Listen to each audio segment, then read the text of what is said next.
రోజు చూడని ఇంత హాయిని మరిచిపోదు మనసు. ఒదిగి ఉండి నీ వాకిటిలో బదులు కోరి నే నిలుచున్నా.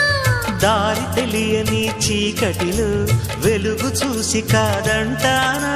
ఊరించి ఇది ఏ మాసం?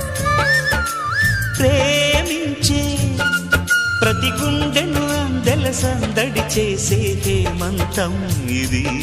మన సొంతం అయినది. కిలకిల నవ్వే కోయిల కోసం వచ్చింది మధుమాసం. మిలమిల